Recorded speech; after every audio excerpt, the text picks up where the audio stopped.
Hi, I'm Jay Thomas, and welcome to Bald Tires, powered by Shield Coatings. To kick off 2022, my guest today is someone who's made a name for himself on the international stage when it comes to building hot rods. He's competed for the Amber several times, even against Chip Foose, and he's had so many cars go through Barret Jackson auction, he can hardly keep track of them all. During prime time, no less. Today, Wayne Halabura joins me from Saskatoon to talk about how he became a car guy and his incredible process building hot rods, from the design stage, how he's assembled a team, and how the whole thing comes together to build one incredible machine 34 times over. Sit back, relax, and enjoy the great stories with Wayne and I. Thanks for listening to Bald Tires, because when you make great memories, you make bald tires. Bald Tires is proudly presented by Shield Coatings. You scrimped and saved, checked the couch cushions, and filled the swear jar. And finally, it's in your garage. After all those years, that car you've been dreaming of has arrived. Protect your hard work and investment with a visit to Shield Coatings. They can make sure your baby always looks as good as it does right now. Don't let road salt wreck your ride. Shield Coatings specializes in undercoating and rust proofing for vehicles of all shapes and sizes. Using environmentally friendly wool wax, Shield Coatings can prevent rust from ever taking hold of your daily driver or the project car you spent countless hours working on. Looking to make sure that classic stays classy looking? See Chad at Shield Coatings for more details. Shield Coatings also features sound deadening undercoating to make your ride ultra quiet, and paint correction and ceramic paint protection for the ultimate shine. Find Shield Coatings on Instagram, Facebook, and on Faithful Avenue in Saskatoon. Shield Coatings, anything to make your vehicle look better and last longer. Well, I've just had the most incredible tour of a garage that absolutely blows me away, and that's kind of what I do with this podcast. I'd like to welcome Wayne Halabura to Bald Tires. Wayne, thank you for joining me today. Hey, Jay, thanks a lot for having me on. Yeah, you know, I guess for anybody who's listening right now, you've probably heard the name Wayne Halabura around Saskatoon, for several different things. But you've been known as the car guy, and you're one of the true blue bleed cars kind of guy, right? Well, I guess, for me, it started as a kid. Yeah. I was born in 1954. I'm 67 years young now. I know I only look 29, right? That's right. But, so I was born into a car family. My dad worked for CN Rail. Okay. And we lived over on the 1200 block of Avenue G, and my dad flipped cars. Always had one or two for sale. And the other big influence in my life with regard to cars was my brother Vic. So Vic was a member of the Dragons Car Club, and looking back, I was so blessed to, first of all, have a brother like that, because I would go to car club meetings. I couldn't go into the meeting, but I could stay in the shop until the meeting was over, and then I was allowed to come in. And I remember some of the great locations. First of all, there was a car club called the Poor Boys Car Club on the corner of Idlewild, almost where there's a muffler shop, Minute Muffler. Oh, yeah, okay. So I think right next door is called Far Motor Bodies. And in that shop is where the Poor Boys Car Club had meetings. So I couldn't go into the meetings, and I remember peeking through the window, and I would have been probably 5 or 6 at the time. And there'd be, some cars in the back, and all these guys with slick back hair. I mean, this would have been 61. Just after the 50s and all that. I mean, and so I was lucky that my brother took me around to the different car club meetings. I remember the Dragons Car Club that was out in the North Industrial area. And they had a really neat pinstriped furnace in the clubhouse with a huge stone fireplace. And, it's funny the things that you remember. I don't even know who pinstriped the furnace, but I'm sure if you get some of the older guys on, they'll know who did that. Probably, yeah. So that was kind of my beginning because, for example, the early car show days for the Dragons, it was held at the arena downtown. 19th Street, And one of the sponsors was Handicraft Supplies. So Handicraft Supplies had they were a store, model cars, trains, toys, and handicraft supplies was like going into a business that was owned by a hoarder.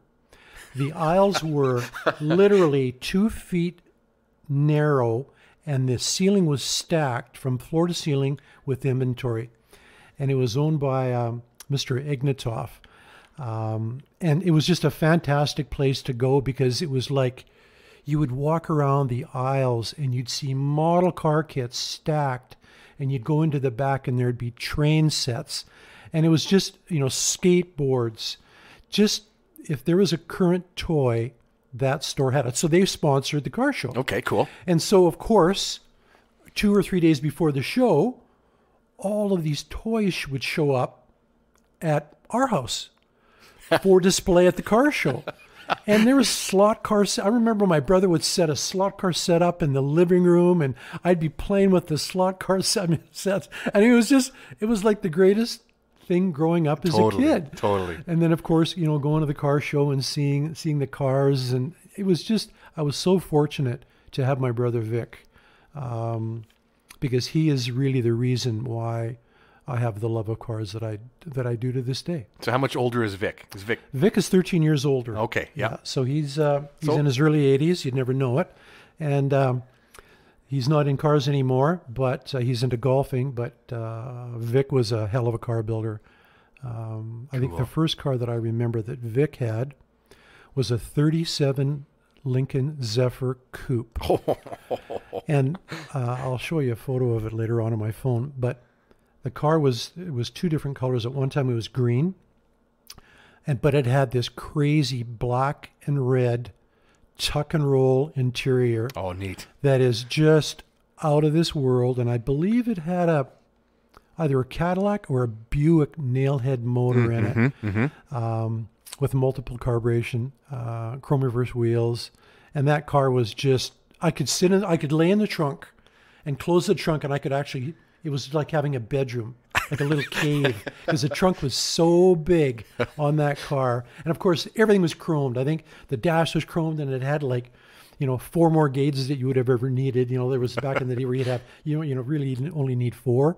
Well, this car probably had 8 or 9, but it was so awesome. And so that was my early beginning of cars. Getting into cars. Yeah. So let me ask you some dad questions. Do you remember some of the cars he had? Did those influence what you were, interested in? The stuff that he kind of brought here and there? My dad wasn't really I wouldn't say he wasn't a car lover.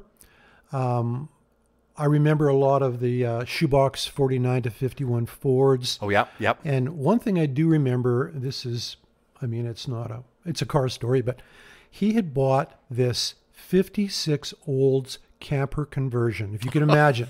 Cool. But I'm telling you, this camper conversion, I don't know who did it, where he got it from. This camper conversion was out of this world. The quality was unbelievable.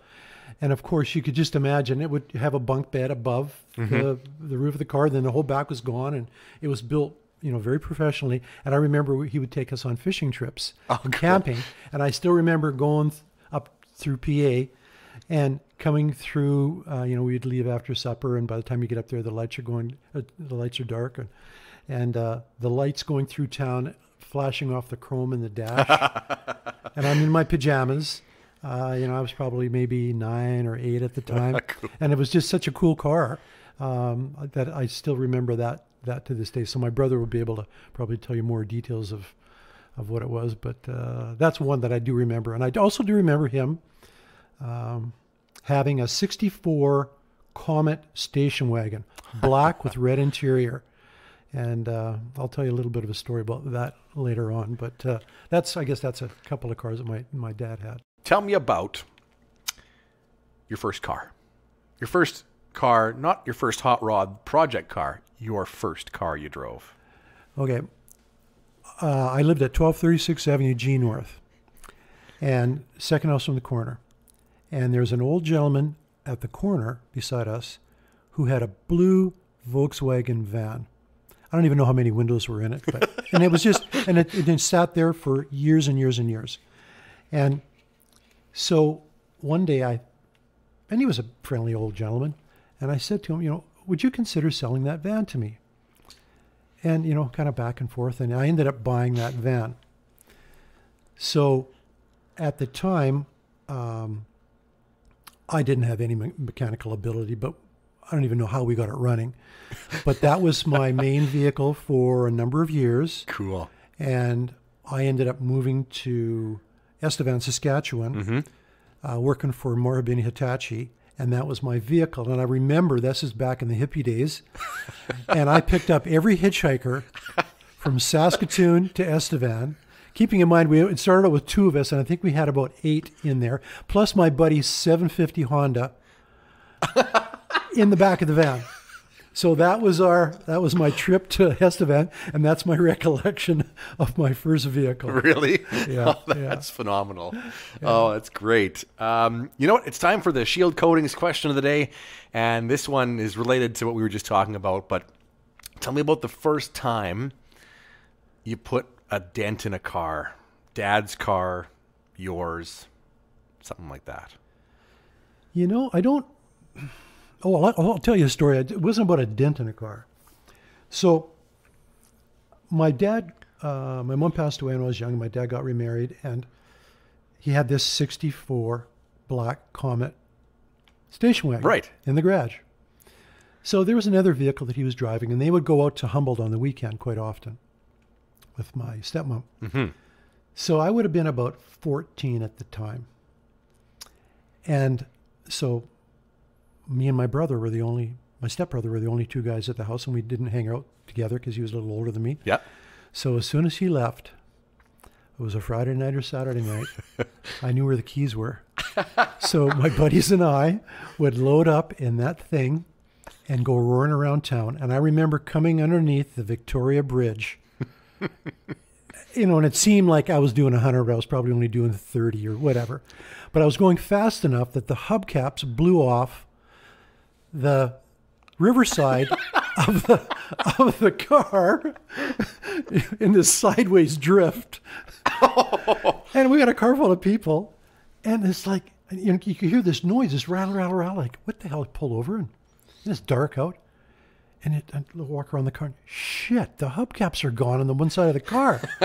So now we're all out of the car, walking around the riverbank in dark trying to find the hubcaps. Luckily, we found the hubcaps. Get the car home, get the car cleaned up, and I remember my dad always saying, geez, I thought I just filled this thing up with gas. So anyway, Dad. That's what happened. God bless you. He's not here anymore, but yeah, that was one of my moments where, yeah. No dents. No dents? No dents. Mine actually happened. This is our first time asking this question.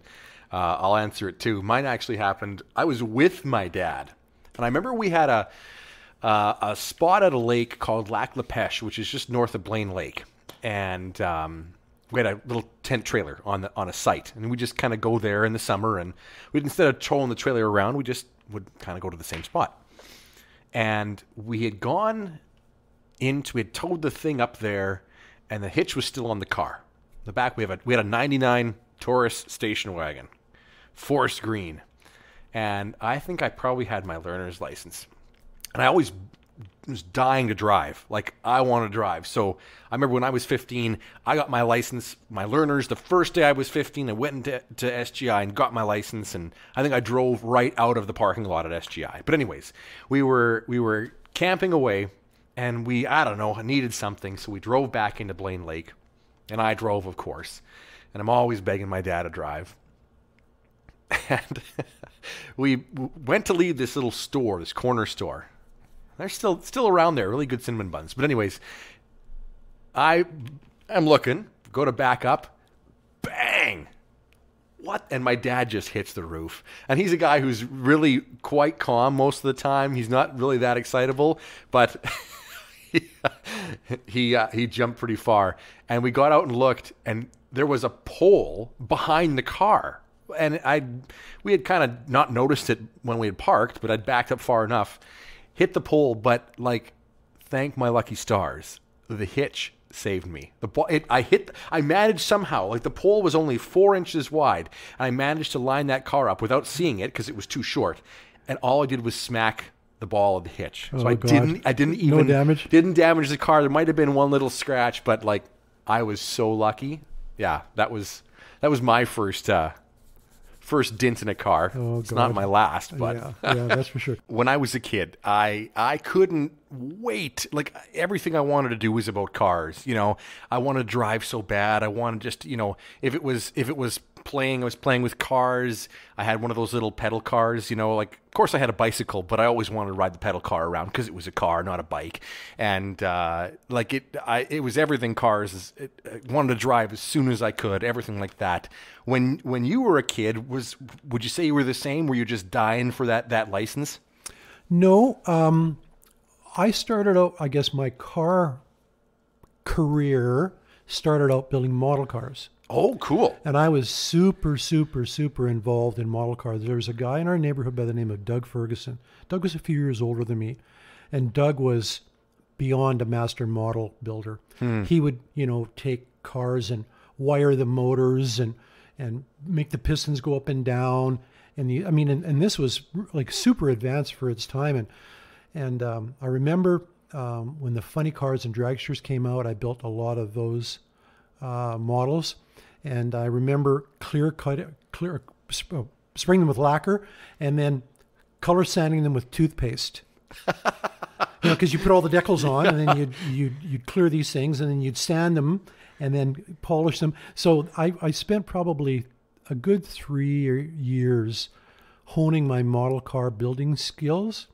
And then what happened was Hattie Crest Supplies opened up a slot car track on the 3rd floor of the Modern Laundry building in Saskatoon. Cool. And it was called, I think it was called Pow City International Raceway. And there was a group of guys, Bob and Jerry Lucky, Dave Caster, who is still, I think, involved in drag racing at SIR, Mark McGregor. So I'm going to say probably from around 11 until 14, I got deep into slot car racing, 1/24 scale.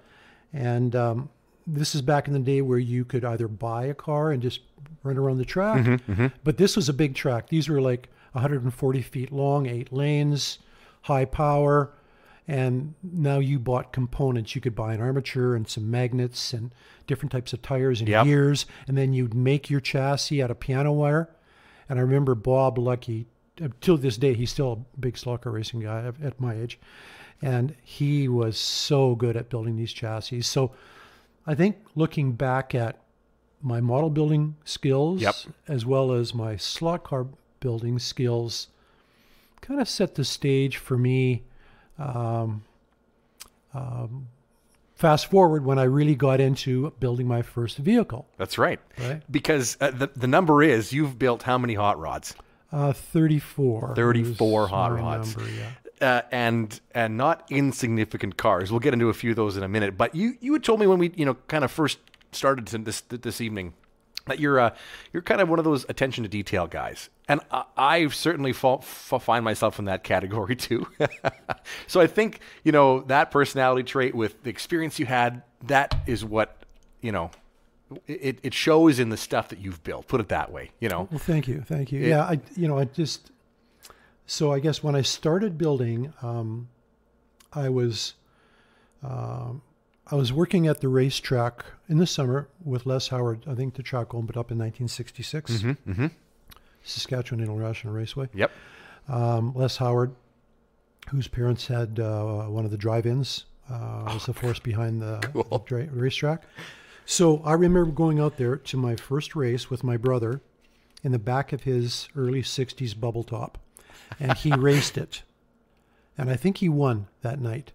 And that was the moment for my brother where he became addicted to drag racing. Oh, really? And he was very, very good at it.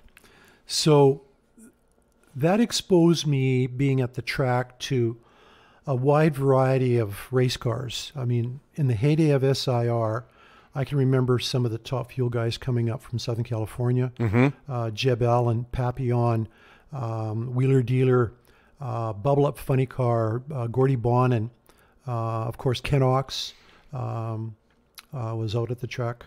The McCurdy brothers. Yep. Okay. Mm-hmm. The Boschman family. So SIR, I was fortunate enough to be there at the beginning of that. Although I was quite young, it still left an impression on me. I'm not a drag racer guy. My brother cured me of that addiction. But I was fortunate enough to travel with him. He raced a Superstock IA car for a number of years, did quite well, ran Division 5 circuit. So it was a lot of fun. And yeah, that's kind of my background, I guess, before I really started building. And my first vehicle that I ever built, I was working at Ken Ox's muffler shop, which my brother was managing on 8th Street. And I remember going and asking Ken for a raise, and he said, "No, I'm not giving you a raise." Okay. So I quit. I left, and I found a job in Lloydminster, and a guy was building a brand new muffler shop. Ken Pipe Muffler was called.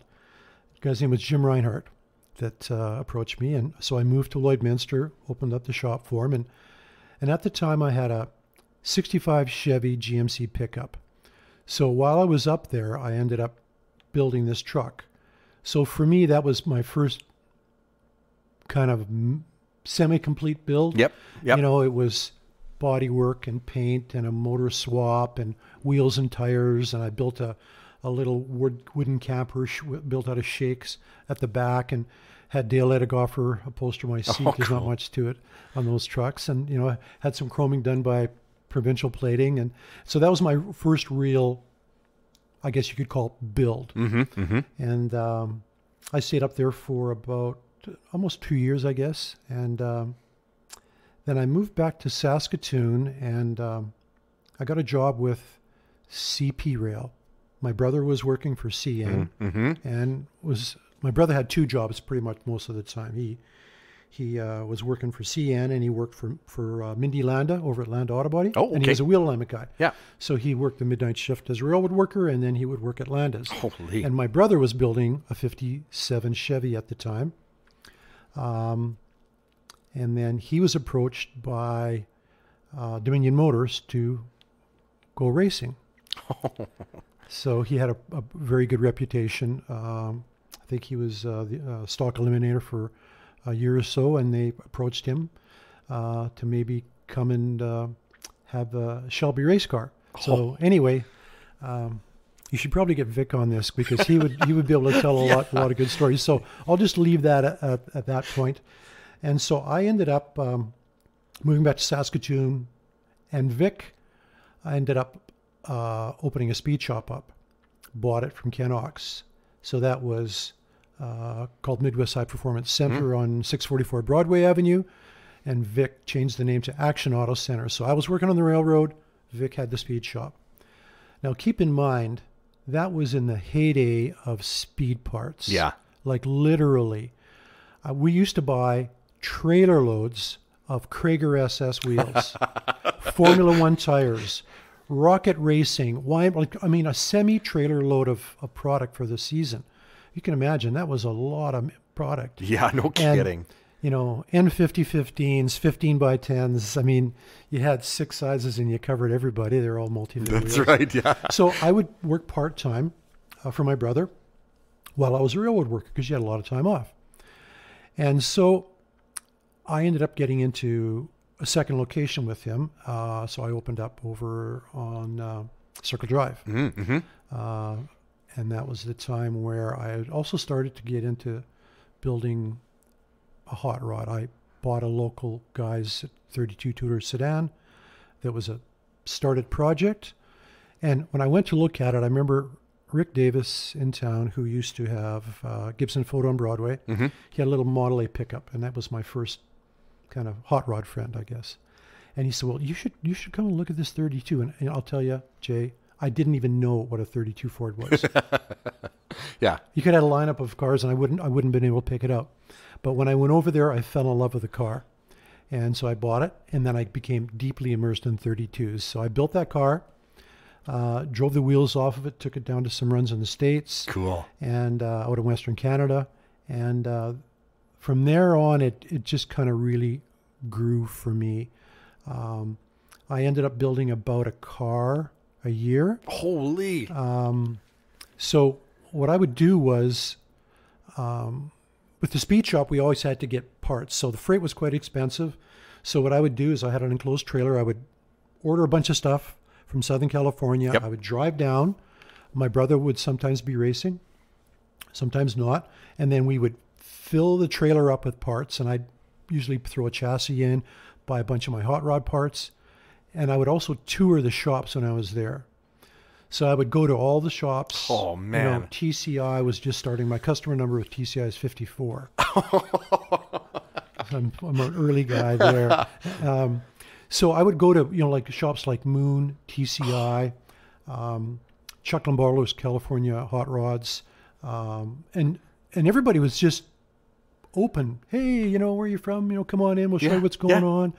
Pete and Jake's. I mean, there were no boundaries. Nobody was secretive of what they were building. And I remember wanting to go to Boyd Coddington's shop. So I found the address and phoned over there. And I said, I'd like to come and tour your shop. He said, and the guy that answered the phone was Dick Brogdon. So Dick and Melba were from Wisconsin, and Dick was managing Boyd's shop at the time. Okay. And they were just salt of the earth people. Oh, awesome. So anyway, he said, sure, come on down. He said, sometimes he's pretty busy. You might not be able to see him for a while, but yeah, come on in. So I remember going down there, and that was it for me. I was at the mountain. Boyd was so far ahead of its time in his style, almost like Arlen Ness is to motorcycles at a certain period. Mm-hmm. So, and he was just a great guy. I mean, he was this large, gregarious guy. He had his big beard on and bright Hawaiian shirts. And so I bought my first set of wheels. I was building a 32 Vicky at the time. And he was just starting to get into billet wheels. So he took me over to the wheel shop, and there was a guy there by the name of Alan Budnick. Okay. And Alan Budnick, of course, is Budnick Wheels. Yeah. So a lot of guys came out of Boyd's shop. Alan Budnick was one, and the other guy that owned Billet Specialties was the other guy. And those two guys were there at the shop. Wow. Anyway, I ordered some wheels. He delivered them to me, but that kind of started a relationship up. So every time I would go down, usually 2 or 3 times a year, I'd always stop in, and I would take photos of what he was building. And that Vicky that I built, for example, there was a lot of ideas that I copied on some of his cars. Mm-hmm. How the steering column was done, the hidden hinges, how he made them, the striker door locks, the bear claw latches that he was using, how he flush mounted the windshields.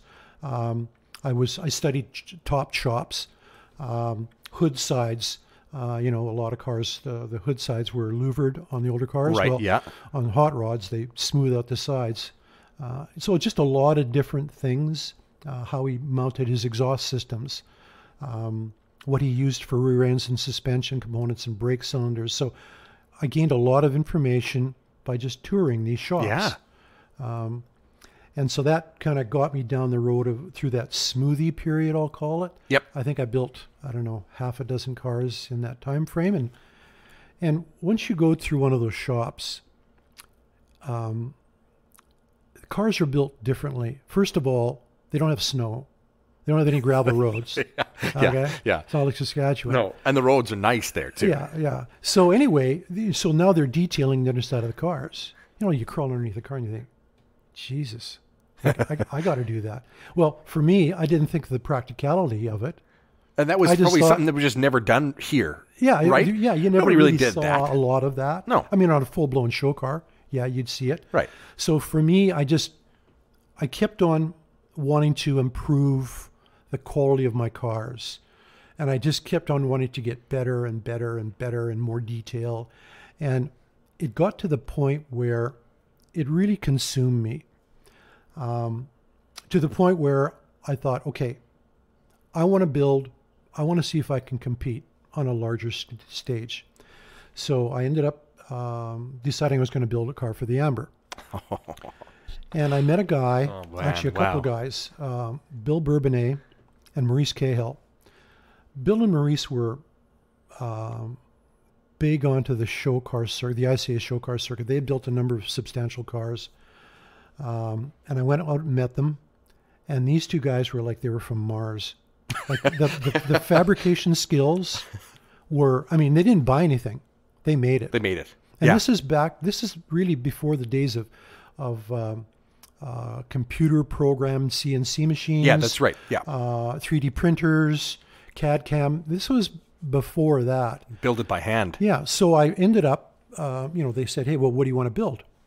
I said, well, I want to build a 32 Roadster. I said, okay. He said, well, that's a car that's been pretty much done. What can you do differently? And I thought, well, I had a look at the Boydster that Chip Foose had designed, who had built it in a highboy version, as well as a full-fendered version. And that was very, very, very stylized. And I thought, I'd like to build something like that, but just take it back a step. So I had Bruce Williams in town do a rendition, and I drove out there and we sat down and we talked about, okay, what do we want to do here? So we came up with, Billy was a chassis guy and Maurice was the body guy. Okay. So Billy ended up designing and building a chassis for me, fully independent, built from nothing. I think the only thing we bought were calipers and a center section. That's it? And yeah, of course, ball joints, but Yeah. that was it. That was pretty much everything else we made. Holy cow. And so now you got to remember that you're not having a CAD program to design how the body's going to fit on the frame. So basically you got to draw it up as best you can, get the chassis mocked up, the frame rails, and then start with the body panels to see if the lines are going to be right. And then you can, the suspension is kind of a bit of an afterthought after. Yeah, it's right. about how the car is going to line up. So that was a 10-year project. Oh, wow. And like I'm talking 10 years of everyday stuff, like getting things made, valve covers made, oil pan made, trans pan made. What's the theme for all of the accessory pieces? I mean, it was just on and on and on. And I had, in multiple different machine shops, trying to make things up. Well, I was going to ask, where were you able to source the making of this stuff? Was a lot of it done here, or did it have to go across the whole There's continent? a little bit of it done here. Most of it was done in Winnipeg because Billy had a machinist there that he also used. Okay. That could make some stuff up that we would kind of draw up, that Bruce would kind of sketch. The different designs on the rear end cover, the waterfall that would flow through into the valve covers and into the air cleaning system. So anyway, it was just a lot of manual drawing back and forth. And so finally I got the car here. It was a body in white, you could say, like a roller. And then there was a guy by the name of Byron Thiessen. Now Byron was, at the time, I don't think he might have been even 20. He was working for Sean Ryan over at Ryan Auto Body. And Sean is a very, very good painter. Sean is super OCD. And I thought, well, Sean will be the guy to paint the car. So anyway, he and Byron did a lot of the body work on that car and a lot of prep and polishing. I think Sean did most of the painting, but I think that's correct. So if I'm wrong, Byron, make sure you correct me the next time you see me. So anyway, they painted the car, and then we took the car. I did all the motor, all the chassis, all the assembly in my garage. And then we took the car to Iowa to get upholstered. Wow. Picked the car up about 2 months later, and we got ready for the Grand National Roadster Show. And that was an unbelievable experience. I bet, hey? I was standing in line, waiting to get my pass, and this guy's standing beside me, and he says, "Oh, are you displaying?" And I said, "Yeah, I'm got that 32 Roadster over there." And he introduced me, and he said, "Well, my name is Doyle Gamble." So Doyle Gamble is, like, I didn't know who Doyle was. So Doyle is a member of the LA Roadsters. If you look up the Doyle Gamble Coupe, you'll see that he has a very historic hot rod background. Doyle's probably in his late 80s now, and we sat down, we had a long conversation. He said, "Well, we're looking for new members for the LA Roadsters. Yeah. Would you consider joining? I'd sponsor you. I thought, wow, this is pretty cool. I said, well, let me think about it. He said, you have a Roadster? And I said, well, I'm actually building a 32 3-window or 32 highboy coupe or a highboy. And he said, well, perfect. So anyway, at the show, I think we did very well. After that, my plans were to tour that car around. I was going to do all the car shows. And after that show, I was burnt out. I was completely done with the car. I didn't want to clean it. I didn't want to show it. It just drained me. Yeah. So when I got back home, I thought, well, now what am I going to do with this car? Like, it's a shame to have it just not do anything. What years are we talking about? When did you start building it?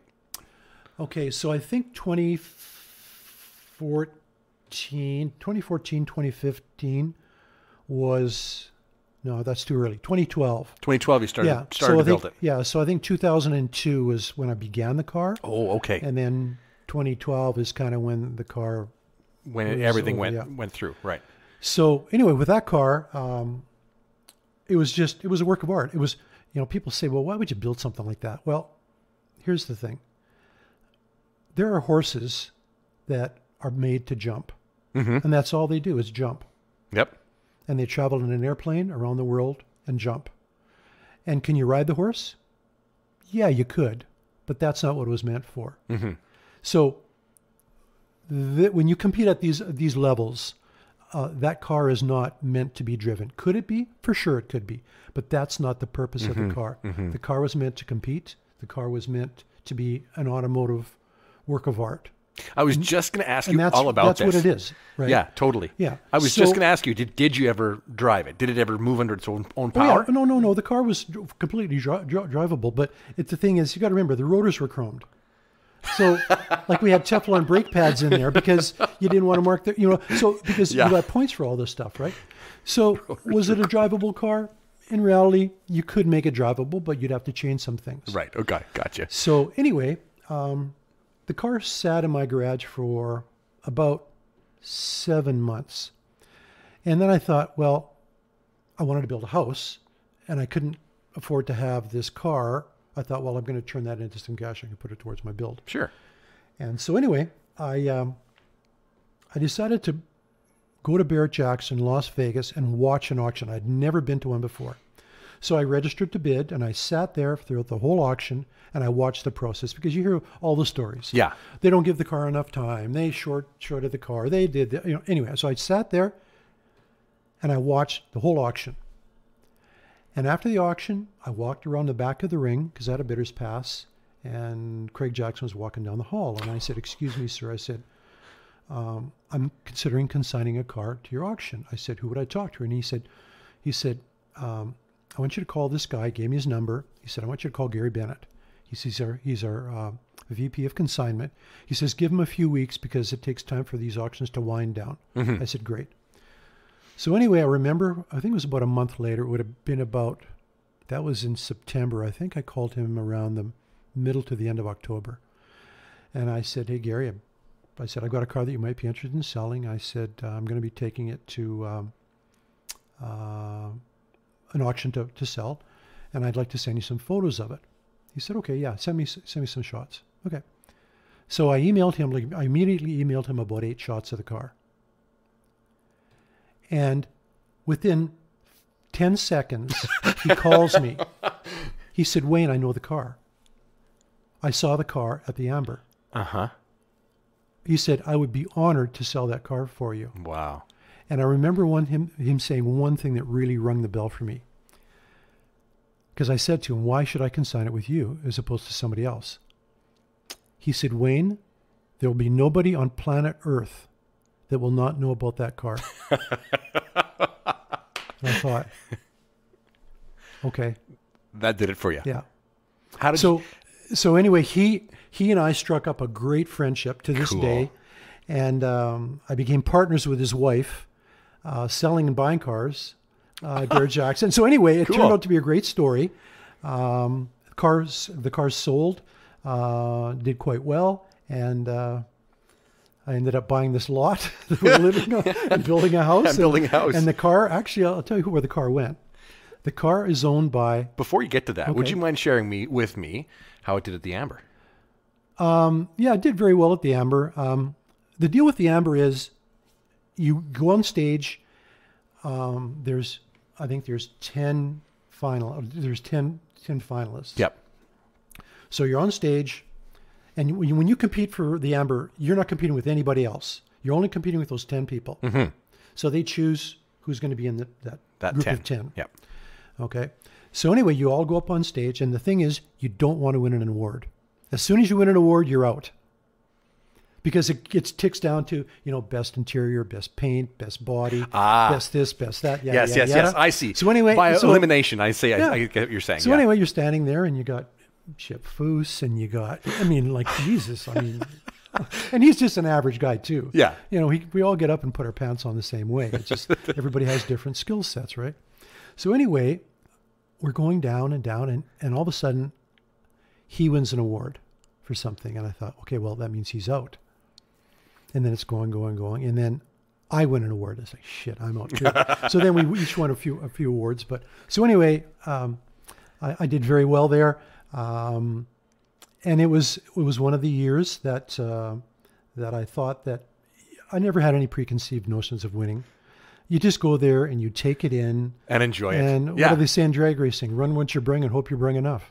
Right. And obviously I didn't bring enough. But that's just a subjective thing, and that's just the way it is. So anyway, the car did well. The car ended up selling to a guy, and that was a funny story. So that was my first time I ever had anything for sale at Barret Jackson. Yeah. And it was a completely new experience for me. So I had a good location, and I asked a couple guys before the auction. Actually, I asked Dwayne Meyer over at Boyd's. I said, have you sold cars at Barret before? He said, yeah, I sold a few. I said, well, what do you do? He said, well, I get these little cards made up. Because people are walking around looking at cars and they can't remember when they get back to the hotel and what they looked at. Mm-hmm. So this was a reminder. So I thought, oh, okay.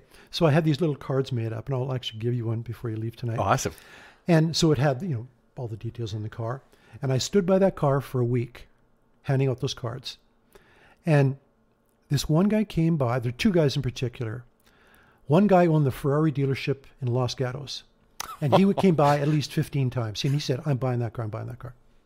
Great. Good. He says, by the way, it's my birthday when your car's going across your auction. I'm buying that car. I thought, well, this is good, but you need somebody else to bid against him. No kidding. What day did it go? It went on Saturday prime time. Oh. So anyway, I forget even what afternoon it was. I think it was maybe a Thursday. It doesn't matter. This young guy comes by. He's got a little bag, and he's got a list. He's got a clipboard. And he's walking around, and he's kind of walking around the car, and I said, excuse me, would you like to step inside and I'll show you the car? He said, yeah, I'd love to. And I says, are you here buying some cars? He says, well, I represent a buyer. He said, we're looking at adding to our collection. I said, is the 32 on your list? He said, no, it's not. He said, but they're out playing golf. I want to make sure he comes by and looks at it. So anyway, he bought 13 cars at Barret to add to his collection. Whoa. And if you ever heard of a toy company or RC control company called Traxxas. Yes. He's the guy who bought the car, and it's still to this day in his collection. No way. Yeah, great guy, super guy. But anyway, so yeah, so it got down to the guy in the Ferrari and him, and he ended up buying it. When you were set up there, leading up to the auction, I haven't been to Barret yet. I know some of our listeners have, but just share with me what it's like as an experience being there, especially as a seller. Like, are you outside in tents? Are you indoors? What does it even look like? Okay, that's a great question. So Barret Jackson is held at the West. It's an equestrian center. Yep. Okay. Okay. I think it's called West World, just outside of Scottsdale, just off the freeway, and there's some coverall systems that is used for horses. There's big polo fields, horse fields out there. And so when Barret rolls into town, they put all these other tents up. Then they have a big master tent ring, and then there's wings off the tent. So the premium cars are in that area. And then then the lesser cars of price range go in other tents. They're grouped kind of, the $30,000 to $40,000 cars are in kind of one grouping, and and it kind of builds. So if you've never gone, you've got to, if you're a car guy, or if your dad's a car guy, or if you've got some friends, it is an unbelievable experience to go and sit there and just the cars, the people. I mean, if you're a people watcher, it's just a great place to go because there's, I think, 700 or 800 cars that go across the block. Right. I think 99% of them are no reserve, so they're all going to go. Oh, wow. And it's a great experience. So as a seller, that's another story. So it's, first of all, it's a long day because you're get up and clean the car. Yep. And standing there, and you're there for 12, 14 hours a day. You're just meeting people. Yeah, you're shaking hands and kissing babies. Kind of like a politician. Yeah, I was going to say, or like a big version of Dragons. So it's the same thing we do at the Dragons car show, right? Yeah. On Easter is, I've had my car in there, exactly. and you stand there for 12 hours and talk to people, right? Yeah, so was your car, was that Ford you did, was that in the main arena? Yeah, it was in the main area. Yeah. So we had a good spot, and you meet a lot of people. You just don't know who the person is. Right. You have a lot of people that they stand and they don't even come over to you. They'll just stand there and walk around the car outside, and they don't want to approach. So you just never really know. And then the day of the auction, first of all, you don't sleep. The night before, forget that. And so you're just, this is no reserve. I mean, you have no idea. And it's just, all the emotions are running. And as you get closer and closer, now you have to take the car out of the spot, and then they push it down to the staging area, which is probably, you've seen it on TV. Yep. And you get into that area, and then you have all the people interviewing you, for speed and for velocity, and then just different, it's such a surreal experience. You just, I'm nobody special here, man. I'm just a guy. I'm just a Ukrainian struggling through life here. But anyway, it was just, you get to the stage, and then at that point, there's nothing more you can do. Yep. You've done it and all. I remember myself and my wife were there, and I'm standing there, and then it starts, and then you think, okay, well, what's your number? What number are you going to be happy with, right? And it was like, okay, like we're getting close, and then it's like, oh, you got to the number. Okay, yeah, and then it's just like, oh, and it keeps going. Oh, yeah, and it just, I was at the right place at the right time. We had the right bidders there, and the car went to a good home, and I think it's a good car. I mean, hopefully it'll be one of those cars that'll stand the test of time, I guess, whatever that means. That's pretty cool. So that was that car. What number of car? We said with 34 cars altogether. Where does that fit into the 34? Ooh. Is that 28 or something? Yeah, or I think number about 28? 29, maybe 30. Yeah, okay. Because I think I did a pace car. I get my cars mixed up with what I did or what I did. Oh, I think I did my 3-window after that, and my high boy that are in the garage after that. Okay, yeah. So yeah, probably right around 30. So 34 cars, 2 of them you just mentioned in the garage. Mm-hmm. The rest of them you don't have anymore? You've sold? You have some more? I couldn't afford to have them. You got to remember, back in the 80s and 90s, I mean, my dad was not a wealthy guy. My mom was a seamstress. So I was just a working stiff, man. Yeah. like the rest of us. I'll tell you the story. When I started out my speed shop, okay, so my brother and I were partners. Yep. I had to come up with $10,000. Okay, my brother came up with his portion. Yep. I went to my bank. They would only give me 5. Mm-hmm. They were not risk takers. No. My girlfriend at the time borrowed me 5, and I paid her back. Yeah. I paid my bank back. Yeah. And a guy that borrowed me enough inventory, the same guy that borrowed Ken Ox inventory to start his speed shop up, yeah, was Brian from Speed and Custom in Winnipeg. Oh, cool. Brian Softy. And that's how Ken Ox got his start in the speed business. Yep. And so when I was starting out, Ken said, you should go see Brian. He'll front you some inventory. Yep. And I phoned the guy up and drove out to Winnipeg, and so that's how I got started in business. Yeah. So I guess that makes sense. You know, you talked about some of the early ones, but one basically funded the next one, right? Yeah. Sell it. Yeah. So then I would get to the position where I'm going to build a car, and well, hey, I could maybe make $3,000 or $4,000 in this car. Yeah. So you sell it, and then you take that money and you buy parts for the next one. Yeah. And it's sort of that trading a paperclip for a house, right? That old story where you kind of started with something small and just grew until you had a car that went to Barret Jackson, right? Well, yeah, you just kept on investing in the car thing. And the other car, I guess my last car, was probably, I'm not going to say my most special car, but it's probably my favorite. Okay, take me through it. That is that 33 Dry Lakes Coupe that we built. So it was a funny time in my life. I had sold our business, Montana Homes, and they asked me to stay on to work with them. Right. So I had this vision of building one more car, and that was it. One more. So now I was a member of the associate member of the LA Roadsters, and as an associate, you go down every year, and one of the deals is you have to work the show. So I got involved with the commercial display guys, and setting up all the commercial guys with a group of other members, and so I had a chance to meet a lot of neat people. So I ran into Alan Johnson from Johnson's Hot Rod Shop. Oh, cool. Gladson, Alabama. Alan and Angie, terrific people. So we started talking about what I wanted to build. And so if you go back into the history of hot rodding, the Dry Lakes comes to mind. And there was a couple of cars, the Edelbrock Coupe and the Pearson's Brothers Coupe were two. So these were severely chopped, pinch nose 33s that they had built and were very successful.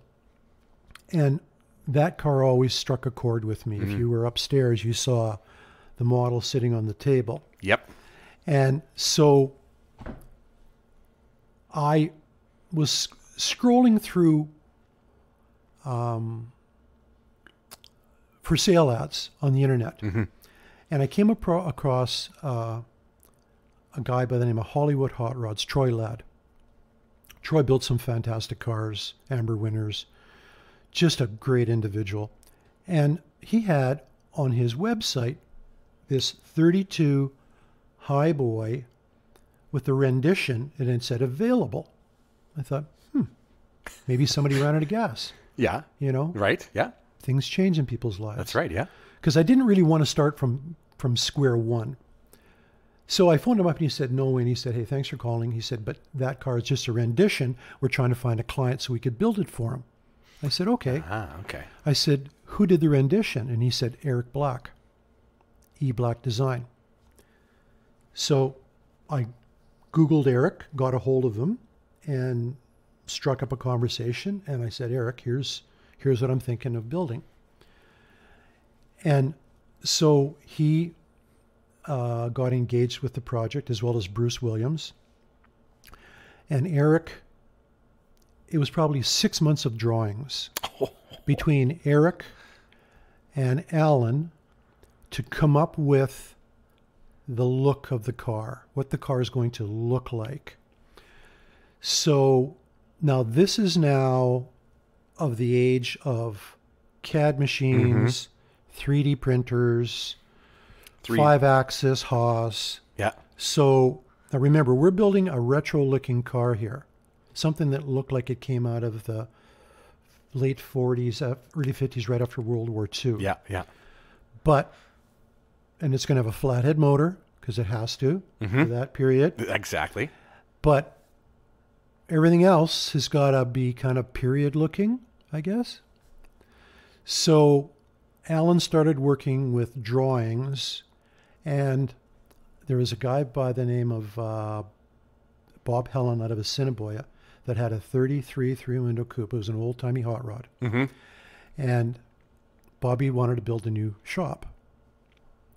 And I needed a body. So Bobby got a new garage. And Wayne got a 33 three-window coupe body.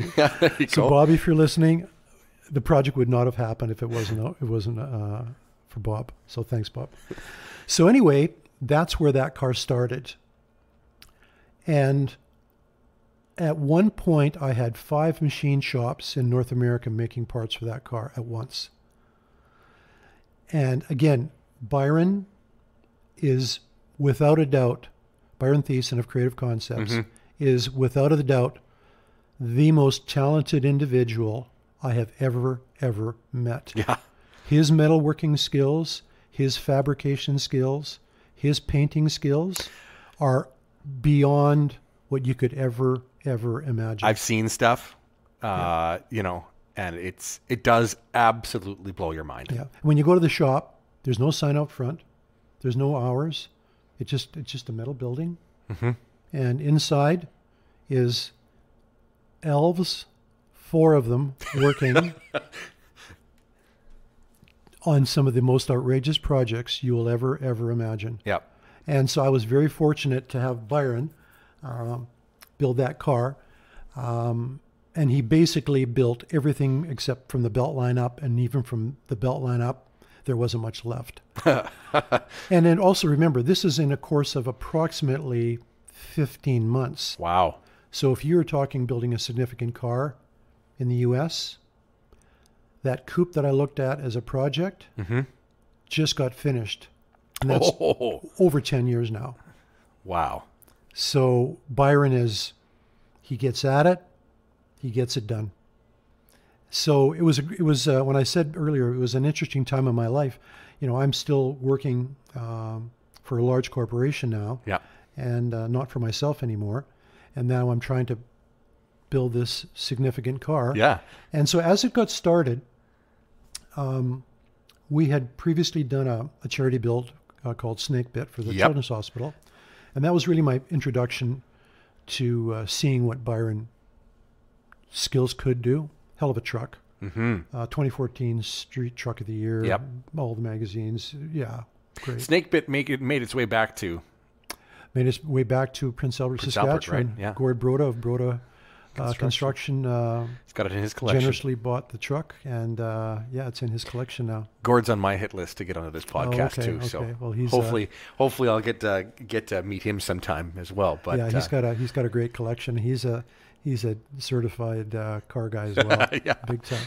So anyway, we got that project going, and then because we were invited to be with Ford at SEMA, they took notice, and they invited us to unveil the car at SEMA, and that was a pretty big deal.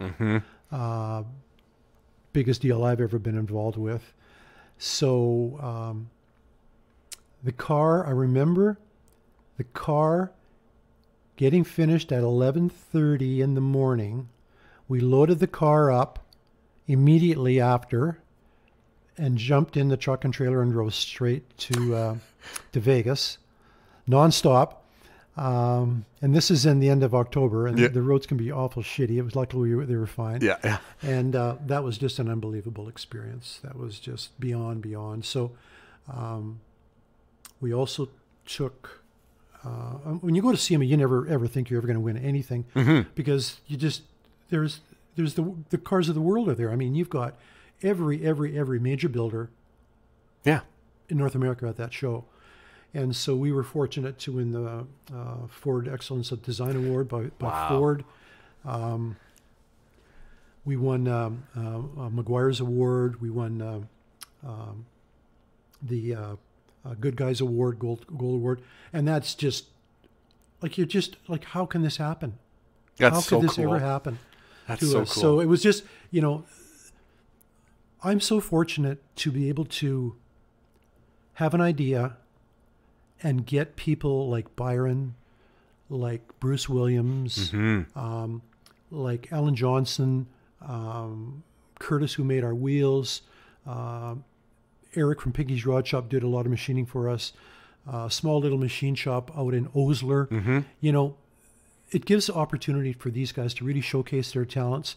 And that's, I think, the biggest kick for me is to putting the group together and seeing what collectively they can do. That's really the joy for me that gives me the joy. What's so impressive is that if you want to say little old Saskatchewan, we have that world-class talent, you know, and it just takes, say, a project like something you've done to kind of put it all together like you talk about and then put it on the world stage. And you realize, holy shit, we can compete on that stage with guys right here in our province who are just as good, if not better, than a lot of the other ones. That's incredible. That's so cool. It's almost like a little, you know, untouched hidden gem, if you want to say it that way, you know, where the car, you know, world doesn't really go, hey, we got to get a car from Saskatoon. You go, oh yeah, let's get a car from LA. You know, let's like, you kind of think of it that way. Yeah, and it'll change, but and it was just, you know, it was so neat. Byron is a super humble guy, and I think all of us, we just went there and we're just, you know, you're kind of like just average guys, and you feel like you're in Disneyland, and you don't go there to win the awards. You just go there to just be, I guess, be accepted by your peers for what you've done. Well, that's pretty much it. It's a pretty humble way to look at it, though. Yeah, you know, that's pretty incredible. Really, you know, I mean, I hope I don't have an ego. I don't think I do. My friend Vaughn says he doesn't, and I know he doesn't. But anyway, so yeah, we could. So that was that car for me was my last car, and then we took it to the Grand National Roadster Show, and we were fortunate enough to do very well there as well. And then same story again. I brought the car home. Yep. It sat in the garage, and I thought, now what am I going to do with it? Like I should show the car. I should tour it around. So anyway, I got a phone call from a guy in Bettendorf, Iowa, home of American Pickers. Oh, okay. All right. Sure. Anyway, and he said, hey, I saw the car at the Grand National Roadster Show. What are you doing with it? I said, nothing. He said, well, would you consider selling it? And I said, yeah, I'd sell it. So anyway, he said, look, I'm pretty busy, but I'll get a hold of you. And this was in February. So in June, he phones me up and he said, hey, could I come up and have a look at it? I said, sure.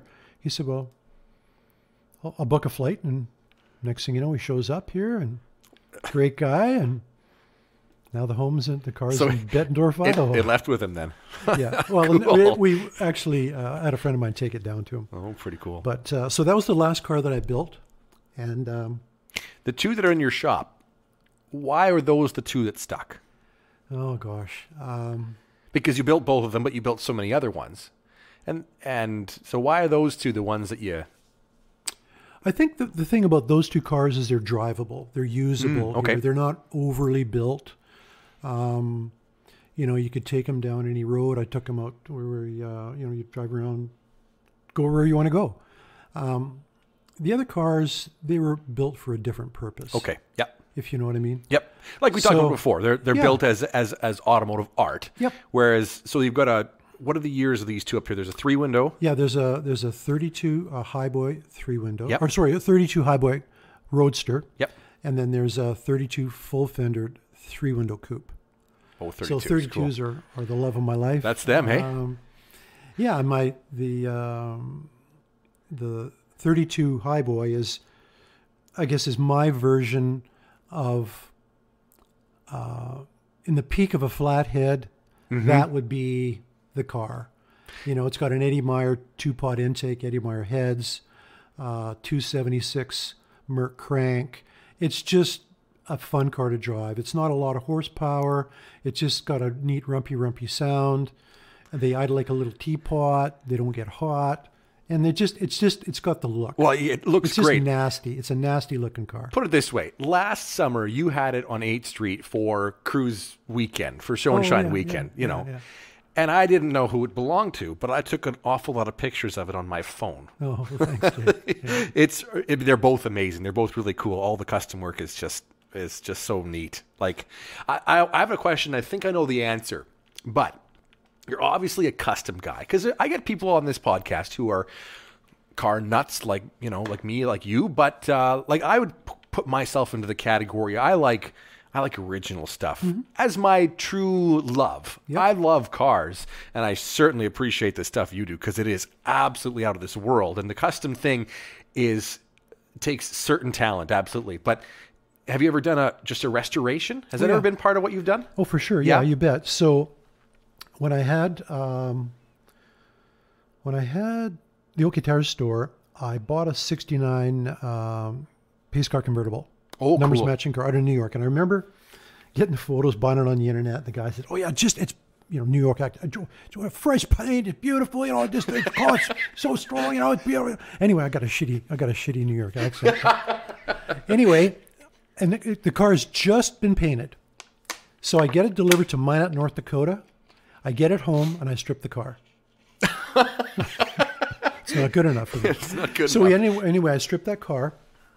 Did a complete rebuild on the car. It was a numbers matching small block. 69 what? Sorry, you said pace car, but what was pace it? Car. You know, the white, orange and black houndstooth interior. Oh, okay. Yep. So built that, and they were fun to do. I have to be respectful here with what I say, because it wasn't enough of a challenge for me. Okay. If that makes any sense. Because, you know, you can get a lot of the parts, reproduction, and there's a lot of parts out there that you can get for them, because there's a lot of them built. They weren't terribly low production cars. That's right, yeah. 3,675 of those. But I love the car, and that's, if you saw the '69 Z28 in the garage. Yeah, that's right. That is one of my favorite muscle cars. And then I did another one. I got a phone call from a guy locally here that wanted me to restore one for him. So there was nothing available locally that we knew at the time. So we flew down, and he had put a deposit on one, and went there. Car was misrepresented, came home and just hunted around. Then I ended up building one for him as well. And he still has it to this day and drives the wheels off of it. We pulled the original motor out of it and built him a 383 stroker for it with a 700 R4. And it just... And now you can just have fun with it, right? Not have to worry about a numbers matching thing. So if you ask me about restored cars, those were two that I have restored. And then when we got into becoming partners with a lady, Muffy Bennett was her name, at Barret Jackson, we bought a number of restored cars. Had an R code 68 Mustang, had a 67 Shelby, with a Paxton supercharger, had one of my rarest muscle cars. You never believe it. It was a 57 F code retractable convertible. Really? So I didn't F know code this. forced induction. No, F code supercharged. Yeah. Okay. Yes. Because the Thunderbirds there was an F code Thunderbird, right? You could get that F code option. I didn't know this. In any 57. Really? You could get it in an El Camino. Anything you wanted. You could get it in a 4-door. Really? Yep. I did not know that. So that was a pretty rare car for us. Muffy found that out on the East Coast. No kidding. Yeah, supercar. And the guy, it was a gorgeous like car. who bought one of those? Nobody. Who bought basically. one? Yeah. And that was a great story on that car. So I do like restored cars. But I think my other genre that I've really fallen in love with is Indian motorcycles. I was just gonna get into that a little bit. Yeah, there's cars in the garage, but there's a number of bikes there too. Yeah. So how that started was, cars take up space. Yeah. And as you know, I've got a 19-foot car. It fills the garage. And an 18-foot garage. Exactly. So, for me, my garage fits the cars that I have fine. And if I'm going to put more in, I got to have lifts. And I just didn't want to do that. Yep. And my wife said, why don't you try something different? So I thought, well, I guess I could try something different. And I already had what I was going to do in the back of my mind. But the problem is with Indian motorcycles, there's just none around here. I mean, you are not buying an Indian motorcycle unless you're super connected with somebody who's got one. Yep. And that's not usually in Saskatchewan because they're pretty much all gone. So that was a bit of a challenge to get my first bike. And so I think it's been about 7 or 8 years now for me. And I've just really dove into the Indian bikes. And for me, it's gotten older and older and older. I started with a 47 Yep. Chief. And then my next bike was a 37 Chief, rigid. Everybody remembers the Indians as the skirted, iconic. Yeah, sure. That was 1940 and newer. Newer. So I've kind of gone older into the pre-war bikes, and it's one of those things now. It's a whole different group of people. Yep. For the most part, and then it's the research. And I'm a reader. I read and read and read and read and research. So I really enjoy that. So yeah, I mean, I still love cars. It's just that I just don't have the love of building them anymore like I used to. Well, you've done so many of them. Yeah, yeah. It's you've done a ton of them. It's a feat in itself. So one could certainly understand, if you want to take a break from that. I don't know. Maybe you'll someday do one more. Maybe you'll, or you've decided that's it. I do like a 39 coupe. There's something about the lines, not a 40, but a 39. Because I did a 39 convertible. So I always thought in the back of my mind, if I was going to do something, that would maybe be what it would be. But I just keep on finding other Indian projects. So I'm with the bikes and with the cars. What's your forte when it comes to working on them? Because you've obviously got a connections with people who are doing some of the other parts of the restoration or the customization, right? There's absolutely guys doing body work with with you that you're working with, the design stuff with some of these extreme ones that you've done. What's your favorite part of So the process for me, and it really wasn't any different in the car thing, and even in housing, because we're home builders as well. Yeah. You have to have a plan. You have to know what it's going to look like before you start it, or at least I do. So most times for the car thing, I would start with a rendition. So, okay, what's it going to look like? Right. I mean, the wheels and tires can change, the color can change, but the basic meat and potatoes of the car, I figure that out before I start. What's the theme of the car? Am I going to build a 50s, 60s retro theme? Well, that establishes a lot of things right there. Sure. If you're going to go something more stylized, and no different in pro touring or a restored car. Yeah. You're doing a pro touring look. There's not a lot of things that you really have to follow. I think the big thing in cars is fit and stance. To me, that's probably number one and number two. Really? Yeah. The car's got to have the right stance, and it's got to, I like a car that's fitted properly. Right proportions. If it has to be chopped, it's got to have the right sectioning of the chop. And then, of course, color comes into it. And then how everything else ties into the build. With motorcycles, a little different because now you're restoring them. I'm not a guy who's going to build something like a bobber or a chopper. Right. They're cool. Yeah. It's just that's just not me. Yep. So the bike thing is a little more straightforward. The only problem is, especially with Indians, they started out in 1901 and they ended in 53. And they had a very rocky history. Yep. And so unfortunately, there weren't a lot of bikes produced in certain years, and hence very difficult to get parts for. So that's the fun of it. Now you're trying to find out where these parts are. But it still comes down to fit. Finish stance is already set because they're a restoration. But yeah, that's kind of the details. Oh yeah, and for sure the details. Absolutely. That's I love that. I love when a restoration on a bike or a car, is done down to the very last micro detail. I do enjoy that. So my strengths, I know my strengths and I know my weaknesses, and I have a lot more weaknesses than I have strengths. I'm really good at finding the project, figuring out what I want to build, whether it's a restoration or if it's a hot rod, and I get pretty hyper focused on what it's going to look like.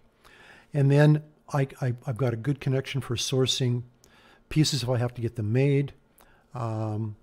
if I have to get metal work done, I've got a couple of great guys that do metal work. Yep. Yep. I've got two great painters that I can refer to. I got a great wiring guy, can't even talk. L. Elworthy has done all my cars. Cool. So, yeah, the upholstery thing, I've used a couple guys out of Southern California. Mm-hmm. So those guys are out there. And then what I do is I get everything blown apart. I get everything cleaned if we're using an original body, Yep. which most cases we are. I'll get, the body media blasted, metal prepped, cleaned, so that when I give it to whoever is going to do anything with it, that's already done for him. He knows the sins already, or he can see them.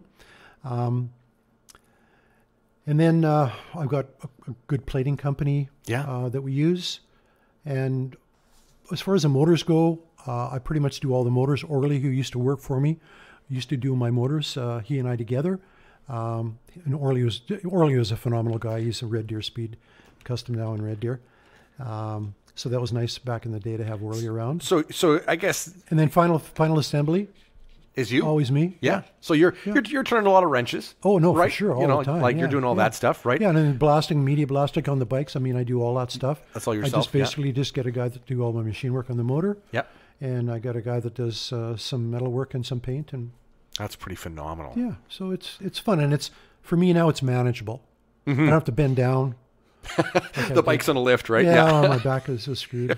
But so yeah, that's my story, I guess, of cars and the people involved. And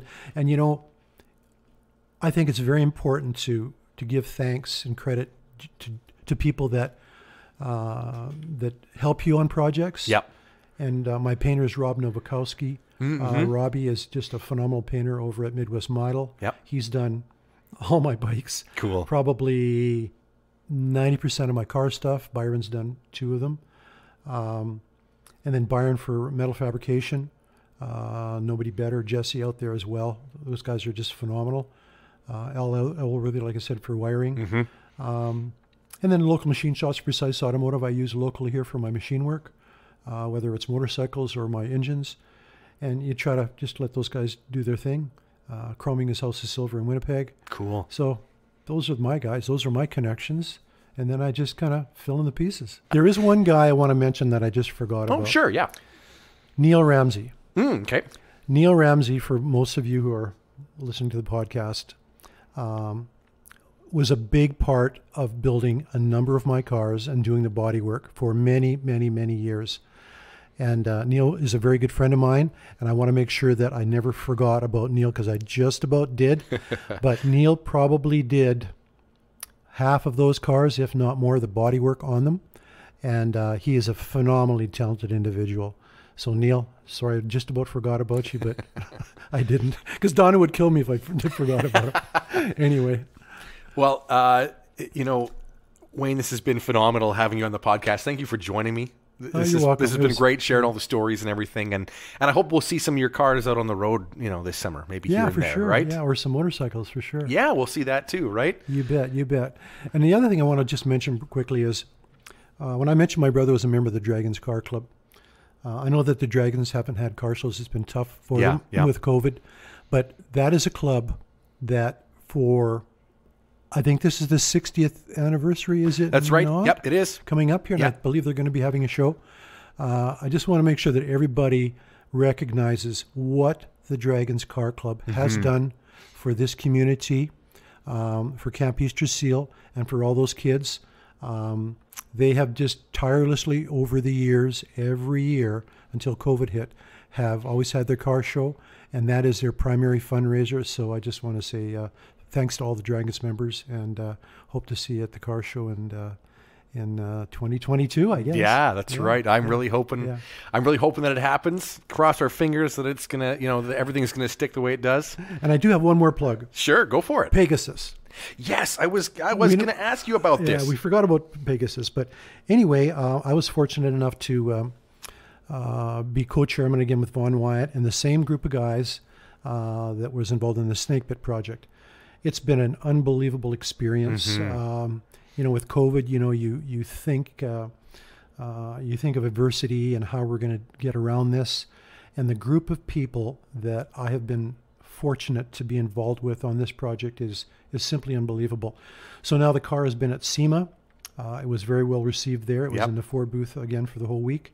And now the car is in Scottsdale. And when's the auction? What's the date? So the car is going to go across the block on Friday, January 28th. You'll see it posted on the Shifters site and some other sites as well. Yep, that's right. We're just finalizing the time. So yeah, just if you're going to be watching Barret Jackson, tune in and cheer for Saskatchewan, cheer for all the guys that made that car possible, cheer for Byron and his team that made that happen, and Josh Rieger and his dad who did the interior, Ron Rieger, the vehicle, and IMM for all the machine work and all the sponsors that we had for that car. So yeah, I just want to give a shout out to that project and absolutely getting close. Absolutely. And if you want to actually hear more about the Pegasus project, I did talk to Vaughn Wyant in a previous podcast. If you look wherever you found this one, you're going to find that one with Vaughn as well. And he gives us some more details on the Pegasus project and how it all came together as well. So yeah, he's much more eloquent than I am. So well, Wayne, this has been phenomenal having you on the podcast. Thank you for joining me. It's been a pleasure. Thanks, Jay. Yeah, you bet.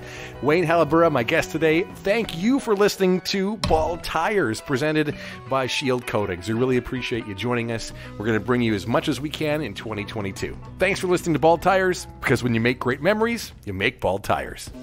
Bald Tires is a proud member of the Saskatchewan Podcast Network. The Saskatchewan Podcast Network is supported by Connexus. Connexus Credit Union is all about their members. Improving their financial well-being drives everything they do. And that's not just something they say. It's a promise that's delivered by over 900 employees across Saskatchewan. Their employees are members too, and they've been there. So they're committed to making your money work for you. The banking industry needs to change, and Connexus is changing it for everyone because Connexus cares. Visit connexus.ca to learn more. The Saskatchewan Podcast Network is also supported by Direct West. Are you a business owner looking for new avenues to promote your business? Direct West's digital billboards are a great opportunity to highlight a new product, new promotion, or anything else you'd like your customers to know about. You can get local expert marketing help for your business at directwest.com.